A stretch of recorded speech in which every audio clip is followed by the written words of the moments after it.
It wasn't meant for public ears, not recorded, not documented, just a private meeting sealed by loyalty and silence. But 2 minutes ago, palace staff broke ranks and leaked what Catherine said about Camilla behind closed doors. Not a rumour, not a paraphrase. Words spoken in confidence that now threaten to unravel the fragile balance holding the royal family together. Before we go deeper into what this really means for the royal family, make sure to subscribe so you don't miss a single update. The meeting itself was considered untouchable, protected by the oldest rule inside the palace: what is said in confidence stays buried. This wasn't a briefing or a ceremonial exchange. It was a controlled conversation, deliberately limited in scope and audience, designed to address tensions that had been building quietly for years. The expectation was absolute discretion. No notes, no follow-ups, no witnesses beyond those whose presence was unavoidable. That expectation is precisely why the leak has landed like an internal earthquake. Staff access, often underestimated, became the unexpected fault line.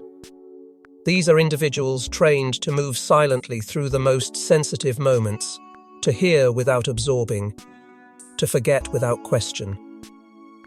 But proximity creates awareness, and awareness creates pressure.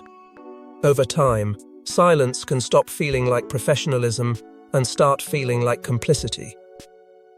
In that space, one fracture is all it takes for confidentiality to collapse. The immediate shock inside palace corridors was not performative, it was visceral. Conversations halted mid-sentence. Doors closed faster than usual. Communication tightened, not to clarify, but to contain. The realization set in quickly. This wasn't a controlled narrative leak. This was raw, unfiltered truth escaping a system built on restraint. And restraint, once broken, cannot be quietly restored. Catherine's words carried unique weight because of who she is within the monarchy and how she has always been perceived. Her public image has long been defined by composure, diplomacy, and careful neutrality.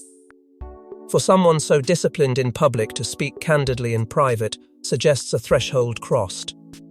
When restraint finally gives way, it signals that the issue is no longer manageable through protocol alone. This is where the difference between public diplomacy and private truth becomes impossible to ignore. Public diplomacy is crafted, balanced, and intentional. Private truth is not. It reflects frustration without polish, boundaries without cushioning, and assessments without strategic filters. The leak did not reveal scandal, it revealed sincerity. And sincerity, in an institution dependent on control, is inherently destabilizing. Foreshadowing threaded through every reaction that followed. This was never about a single comment or a momentary lapse. The intensity of the response exposed something deeper. Years of unspoken tension finally given language. The leak didn't create conflict, it illuminated it. And once illuminated, denial becomes untenable. What makes this moment so dangerous is not the content alone, but the breach itself. If a meeting like this can be compromised, then no conversation is truly contained. The palace understands this instinctively. Trust is not just shaken, it is recalculated. Alliances are reconsidered. Silence is re-examined. To understand why these words mattered so much, we first need to understand who was in that room and why. This wasn't a routine briefing. It wasn't ceremonial. The meeting was small, controlled, and deliberately undocumented. Only a handful of people were present, and every one of them understood the stakes. What was said inside that room was meant to stay there forever. The meeting was called because the usual channels had failed. Conversations routed through aides had become too filtered. Formal settings had turned every concern into performance. This was meant to be different. A reset. A space where issues could be addressed without choreography or consequence, at least on paper. The intention wasn't confrontation, it was containment. A final attempt to keep difficult truths within walls designed to absorb them. Those present were chosen carefully, not for rank alone, but for necessity. Senior figures whose roles made absence impossible. A minimal number of staff whose proximity was unavoidable, whose presence was functional rather than symbolic, and that proximity mattered. In rooms like this, staff don't speak, but they observe. They hear tone, they notice pauses, they sense when restraint tightens into resolve. Their silence is assumed, but their awareness is inescapable. The emotional atmosphere before Catherine spoke was charged but controlled. There was an unspoken understanding that something unresolved had finally demanded air. Politeness remained intact, but it was thin. Courtesy masked tension rather than easing it. Each person knew this was not a discussion that could be postponed again without cost. The room carried the weight of anticipation, the kind that presses harder the longer no one speaks. Power dynamics were present without being named. They always are. Who sat where? Who spoke first? Who waited?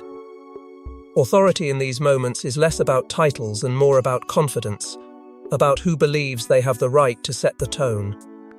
And yet, that confidence felt brittle. Protocol, usually rigid, had been intentionally loosened, not abandoned, but bent. That alone signaled urgency. Rules are only softened when the alternative feels worse. Protocol was loosened because formality would have diluted the purpose. Notes would have turned emotion into record. Structure would have invited defensiveness. This was meant to be candid, contained, and conclusive. A private reckoning rather than a public exercise. The risk was understood. Everyone in that room knew that candor, once invited, cannot be perfectly controlled. Foreshadowing lingered in the way the conversation unfolded, not in what was said at first, but in what was avoided. The careful circling. The deliberate framing. The moments when someone chose restraint over reassurance. These were not signs of harmony, they were signs of pressure reaching its limit. When a room grows quiet not from agreement but from restraint, something irreversible is approaching. This was the point of no return, even if no one said so aloud. The meeting had crossed from preventive to decisive. Whatever followed would not simply resolve tension, it would redefine it. The understanding settled in slowly, unmistakably. This was no longer about managing perception, it was about acknowledging reality. And when Catherine finally spoke, the room reportedly changed. Catherine didn't raise her voice. She didn't lose composure. According to the leak, her words were calm, almost surgical. But that's what made them dangerous. Because what she said about Camilla wasn't emotional. It was deliberate. Staff described the tone as measured, controlled to the point of precision. There was no tremor, no hesitation, no attempt to soften what needed to be said. Each sentence landed cleanly, without embellishment. That restraint carried authority. It signaled preparation, not impulse. And in a setting where emotional outbursts can be dismissed, composure commands attention. The calm wasn't a shield, it was a blade. Restraint amplified the impact. When words arrive without heat, listeners lean in. They assume intent. Catherine's composure stripped away excuses that might have followed a raised voice or visible frustration. There was nothing to reinterpret as stress or misunderstanding. The absence of emotion made the content unavoidable. It suggested conclusions reached over time, not reactions formed in the moment. According to those present, the themes were unmistakable. Boundaries crossed, roles blurred, and expectations repeatedly ignored. Not accusations hurled, but lines drawn. Frustration surfaced not as complaint, but as clarity. Catherine reportedly spoke about limits, what could no longer be accommodated, what needed recalibration, what had quietly eroded trust. These weren't grievances shouted into the air, they were conditions stated plainly. That distinction between criticism and accusation mattered. Criticism invites defense. Accusation demands denial. Catherine's words did neither. They presented observations, framed as consequences rather than charges. This approach left little room for rebuttal because it didn't seek validation. It asserted perspective. And perspective, once asserted calmly, becomes difficult to challenge without escalating. Staff reaction was described as stunned, not shocked. Shock implies surprise. Stun implies recognition. There was a sense, according to the leak, that what was being said had been felt for some time, even if never voiced so directly. The room absorbed the words in silence, not because they were outrageous, but because they were precise. Precision has a way of stopping movement. Foreshadowing threaded through the exchange. These remarks did not emerge from nowhere. They carried the weight of long-suppressed grievances, carefully contained until the cost of containment exceeded the risk of expression. The calm delivery suggested this was not the beginning of a conversation, but the culmination of many that never happened. When restraint finally gives way to clarity, it marks an endpoint, not an opening. What made the moment so destabilizing was the implication that this clarity had been reached privately, long before it was spoken aloud, that Catherine had been measuring, observing and deciding while maintaining public unity. The realization unsettled those present because it reframed silence not as agreement, but as patience. And patience, once exhausted, does not return easily. In that calm, deliberate delivery, the message was unmistakable. This was not about a single incident or misunderstanding. It was about pattern, about precedent, about the difference between coexistence and alignment. And the room understood that once such distinctions are articulated, they cannot be unheard. But it wasn't just what Catherine said, it was what those words implied. The leak didn't expose insults, it exposed perceptions. And perceptions inside the palace are everything. What Catherine reportedly said about Camilla reframed years of quiet tension into something far more serious. According to accounts from those who heard the exchange, Catherine raised concerns that had been accumulating silently. Concerns that were less about personality and more about pattern. These were not spontaneous complaints. They were observations formed over time, delivered without ornament. The substance of what she said reportedly centered on boundaries where roles overlapped, where influence blurred, and where cooperation had quietly become competition. In a system that survives on unspoken agreements, naming those fractures was incendiary. These remarks cut deeper than any public criticism ever could because they were private and precise. Public criticism can be dismissed as politics or pressure. Private perception, spoken calmly, carries a different authority. It suggests proximity. It implies insight. And when that insight challenges the narrative of unity, it destabilizes the foundation that narrative rests on. The words didn't attack, they assessed. And assessments linger. Power struggles, long masked as cooperation, reportedly surfaced in the subtext of Catherine's remarks. Not framed as accusation, but as consequence. When collaboration repeatedly requires compromise from one side only, cooperation becomes imbalance. Catherine's words, as described, didn't call this out dramatically, they mapped it. They outlined how decisions felt coordinated in public while diverging in private. How alignment appeared intact while trust thinned behind closed doors. The contrast between emotional distance and public unity became impossible to ignore. On the surface, the monarchy projects cohesion. Beneath it, relationships are negotiated daily, sometimes hourly. Catherine's comments reportedly highlighted that dissonance how unity can be performed even as understanding erodes.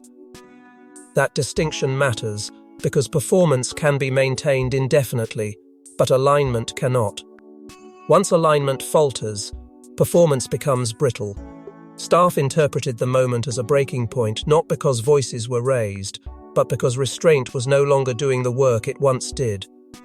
There was a sense that something fundamental had shifted from accommodation to articulation. When a figure known for diplomacy chooses clarity over cushioning, it signals that the cost of silence has exceeded the cost of honesty. That realization, more than any single sentence, stunned the room. Foreshadowing followed swiftly. Those present reportedly understood that internal alliances would not remain static after this. Perception reshapes loyalty. It forces recalculation. If Catherine's perspective carried this level of resolve, others would inevitably begin to position themselves in response not publicly, but privately, where it matters most. The palace does not fracture loudly, it realigns quietly. What made the moment so consequential was its inevitability. The leak didn't create meaning, it released it.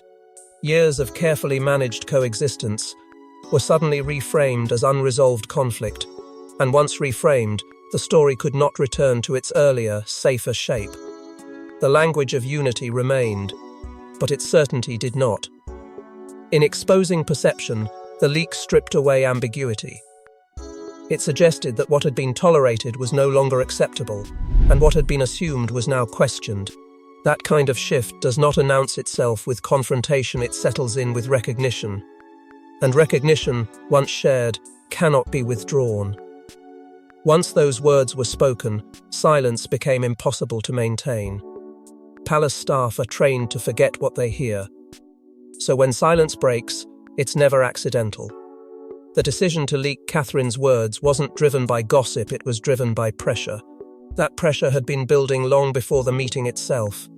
Loyalty inside the palace is not passive, it's demanded, tested, and quietly enforced. Staff are expected to absorb tension without reaction, to witness moments of strain without recording them in memory.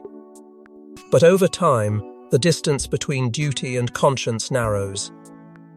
When loyalty begins to feel like erasure, something inside shifts. The strain doesn't announce itself, it accumulates. Secrecy became unbearable because it stopped serving a protective purpose.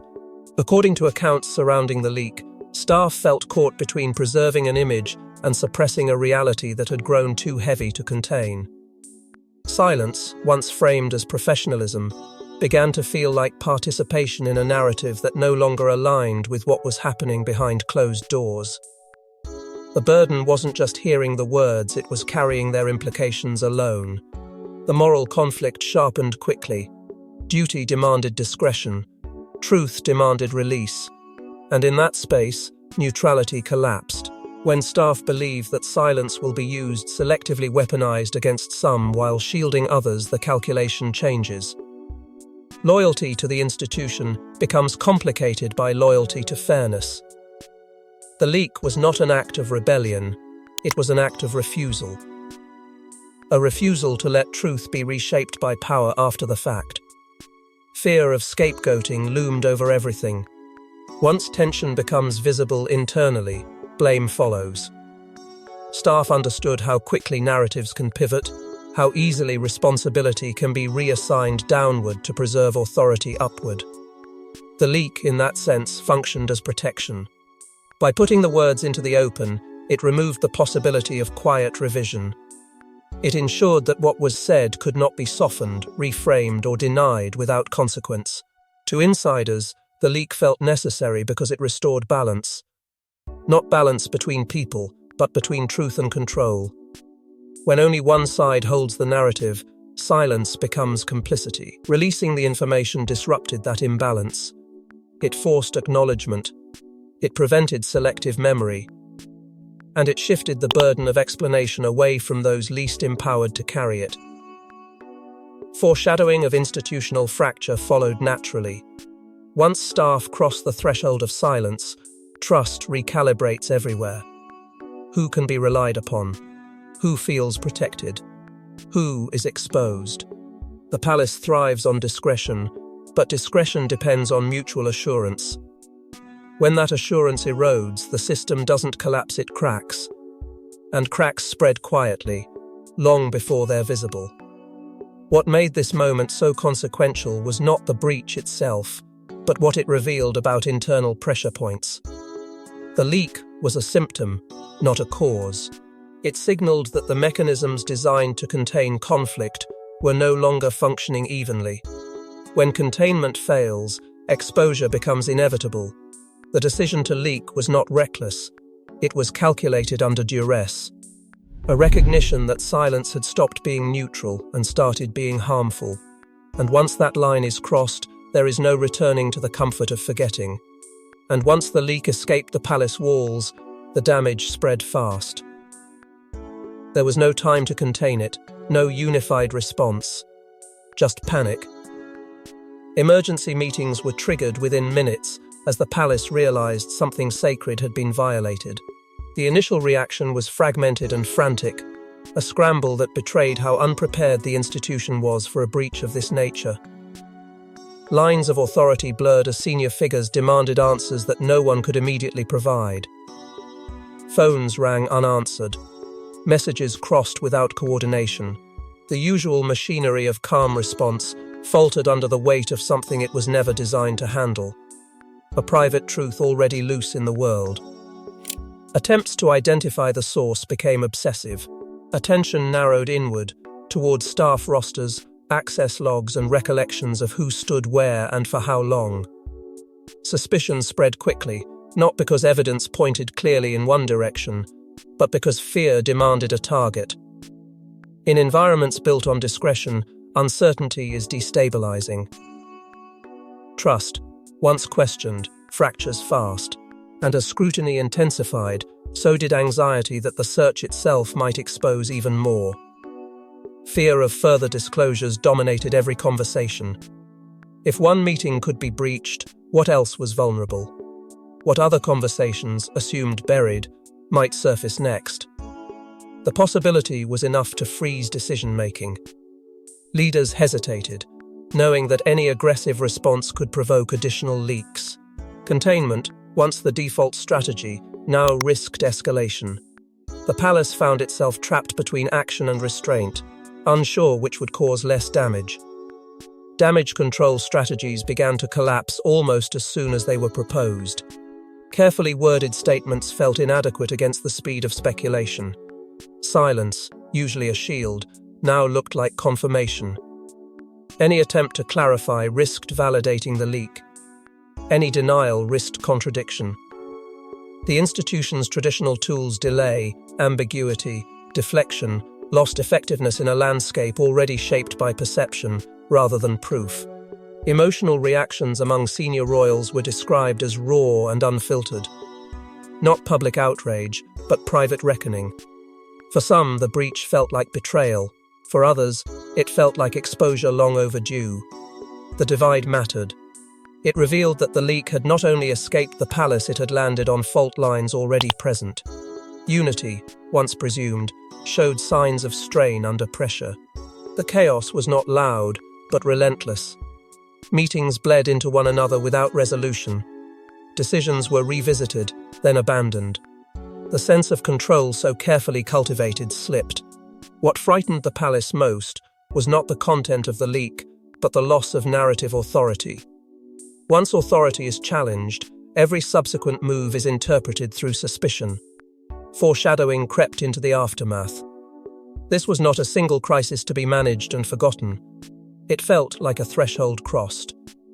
The kind that redefines how risk is calculated, how loyalty is assessed, how silence is enforced. The leak had altered the internal climate, making future containment more difficult and future trust more conditional. As the palace struggled to regain footing, one reality became clear: the story no longer belonged to them. Control had shifted outward, into a public sphere that does not wait for permission to judge.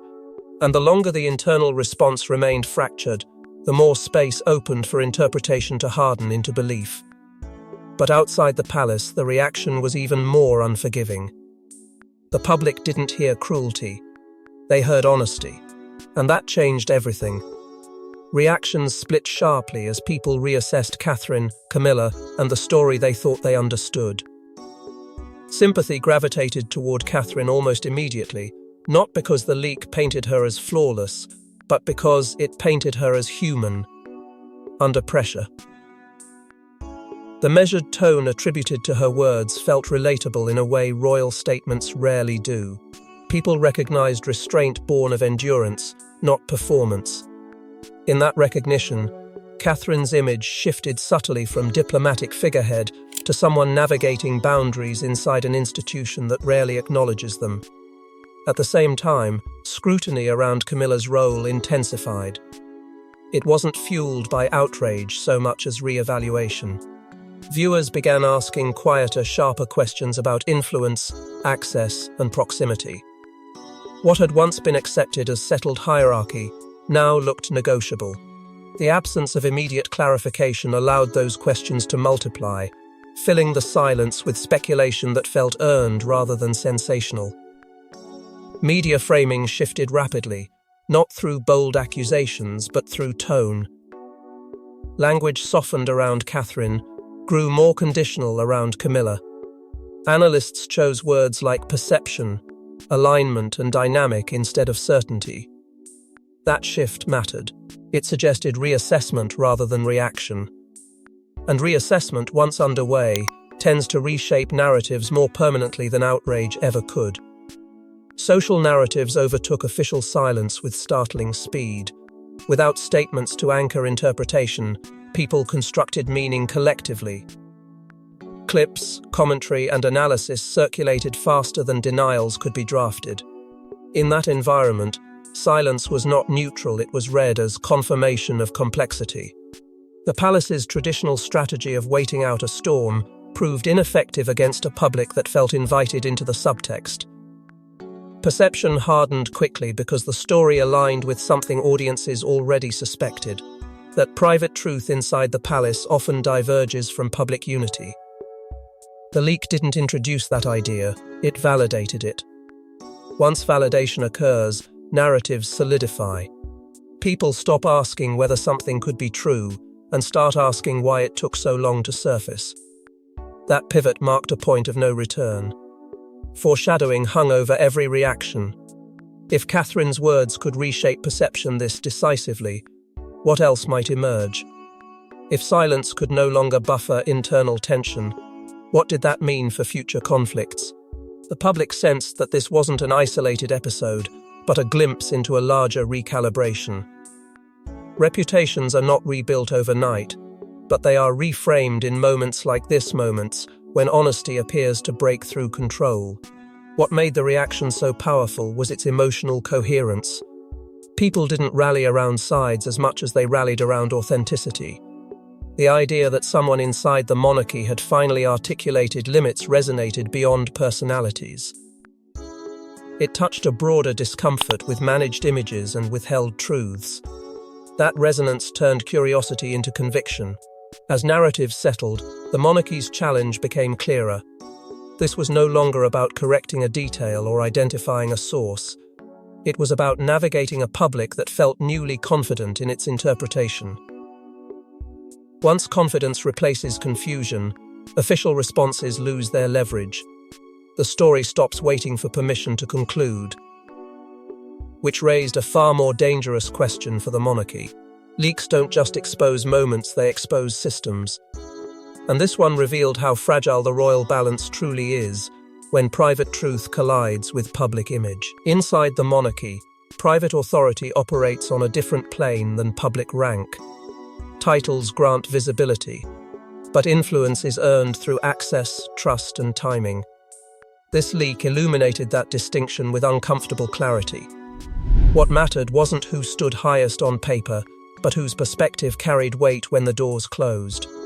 The public saw a hierarchy, the palace felt a network, and networks are far more sensitive to disruption than titles ever are. Catherine's emerging moral influence became impossible to ignore, not because she sought it, but because it surfaced through restraint. Authority gained quietly is often the most durable. The leak suggested that her voice, measured and deliberate, had already been shaping decisions long before it was heard beyond the room. That realization recalibrated assumptions. Moral influence does not announce itself. It accumulates until it redirects the flow of power without changing the map. By contrast, Camilla's position appeared destabilized, not diminished outright, but complicated. Public rank remained intact, yet private certainty wavered. In institutions built on continuity, complication is corrosive. It introduces questions where there were once answers, hesitation where there was once confidence. The leak didn't remove authority, It challenged the conditions under which that authority is accepted. And acceptance, once questioned, demands renewal. The erosion of controlled narratives accelerated rapidly. For decades, the palace has relied on rhythm-measured disclosures, strategic silences, calibrated appearances. This leak disrupted that rhythm. It proved that control depends on compliance at every level, including those whose names never appear in headlines. Once compliance fractures, narrative authority weakens. The story no longer waits to be released, it escapes. Staff loyalty emerged as a new fault line, sharper than many anticipated. Loyalty, often assumed to be unconditional, revealed its limits. When staff perceive imbalance, when discretion protects some, while exposing others, silence becomes selective. The leak demonstrated that loyalty is relational, not absolute. It must be maintained through fairness as much as tradition. When that balance tilts, loyalty recalibrates. Foreshadowing deepened with each reaction. If this breach could occur here, it could occur again. If private truth could overtake public image once, it could do so elsewhere. The system's resilience depends on the belief that containment works. This moment weakened that belief. Cracks do not announce collapse, but they invite pressure.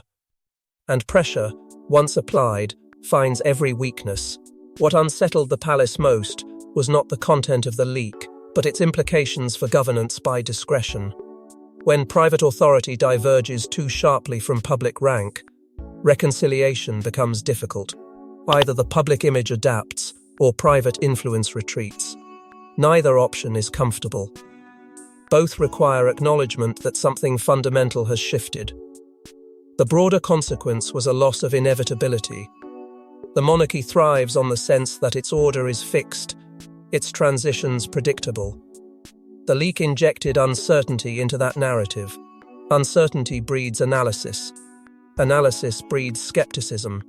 And skepticism, once normalized, changes how every subsequent action is received. This was not a singular failure of secrecy. It was a systemic stress test, and the results were uneven. Some structures held, others flexed. A few fractured audibly. The institution now faces a quieter challenge than scandal, restoring confidence that private truth and public image can still coexist without collision. And yet, the most unsettling part is still ahead. Some words change everything not because they're loud, but because they're true. Catherine's private remarks were never meant to define a moment. But now, they may define an era.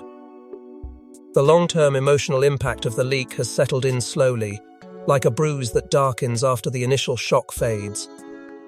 Inside the palace, nothing feels quite the same. Conversations are more cautious. Pauses linger longer. What was once assumed as mutual understanding now requires verification. Trust, once damaged, does not announce its absence, it simply stops doing its work. And the institution feels that absence in every interaction. Trust inside the palace has been permanently altered, not because a secret was revealed, but because a boundary was crossed. The realization that private words can become public reframes every exchange that follows. Discretion, the monarchy's quiet currency, has been devalued. People listen differently now. They measure differently.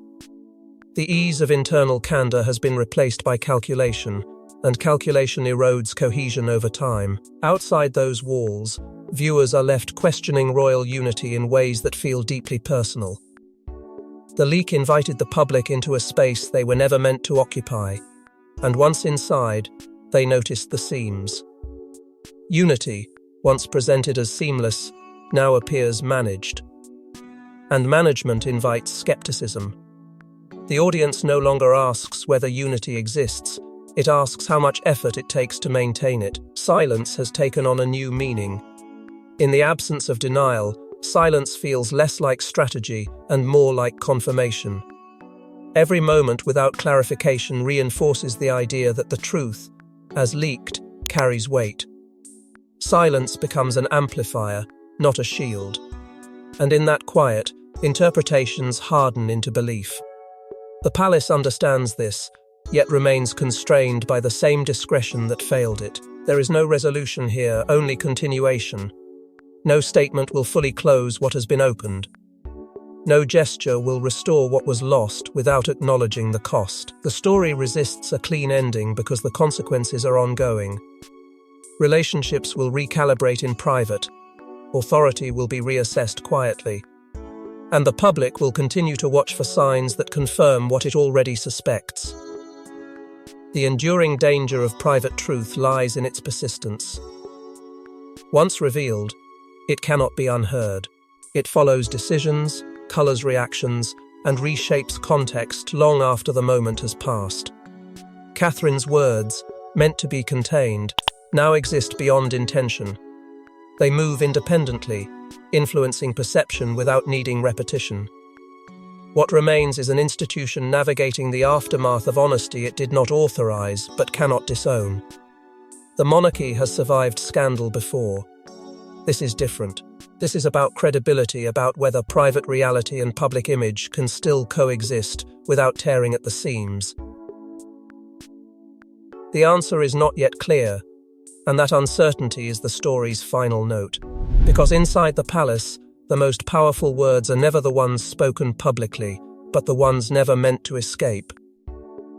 Thanks for watching. Don't forget to like and subscribe, and we will see you in the next one.